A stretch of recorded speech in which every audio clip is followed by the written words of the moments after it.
We're now delighted to be joined over the telephone by our guest, Dr. Amal Sedik, the writer. Dr. Amal, it's a very good afternoon to you, ma'am. Good afternoon. Thank you very much for joining us, Doctor. You're welcome. Right, let me start by asking you, how did the idea of the Little Creator Contest start? Well, I think it has been an idea in all ministries, especially the Ministry of Culture and the Ministry of Education, because really discovering young talents from an early age is very important. Indeed. And I think this direction has been backed up by President Sisi and his wife, and they initiated the new contest in all the governorates. Indeed. Dr. Amal, could you tell us a bit about some of the categories for this competition? Painting, singing, music. It has in all kinds of different things, and scientific things. Right, so it's in different disciplines. Could you tell us a bit about some of the conditions that to apply for the competition? They have to be enrolled in schools. Okay. From the age of 10 to 15. And they have to, from all governorates of Egypt, and they have to be Egyptian, of course. Of course. And how do you think that such competitions really play a role, you know, in discovering people with certain talents or in discovering upcoming creators? How important do you see such competitions as an initiative?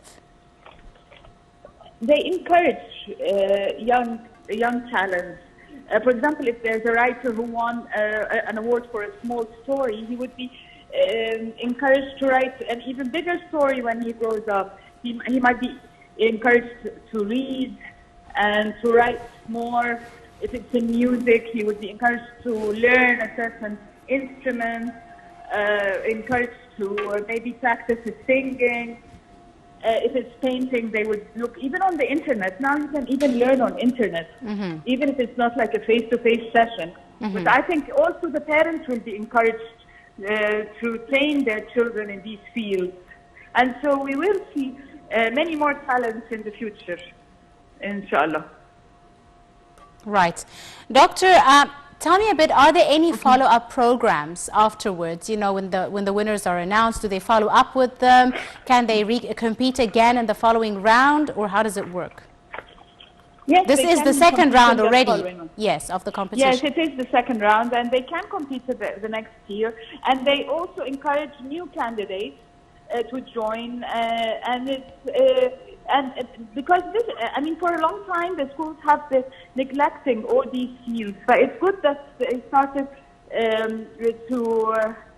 I mean, the president has backed this up, so now the schools will take care of these fields and try to encourage kids to do extracurricular activities like singing and art and all these extracurricular activities.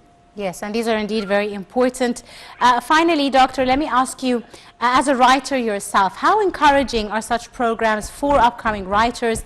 Does it really give them more space to practice their creativity, in your opinion? Yes, of course. It gives them more space, and it makes them feel that there is some kind of award when they work hard. If they work hard in a certain field, they get awarded. So this would be an incentive for them to work even harder and try to write more and read more, so that they can be better writers in the future. Absolutely right. I'd like to thank you very, very much, Dr. Amal Sedik, our guest, the writer. Thank you so much, Doctor, for joining us this afternoon and for your insight. Ladies and gentlemen, another short break, and we'll be back for more. Stay tuned.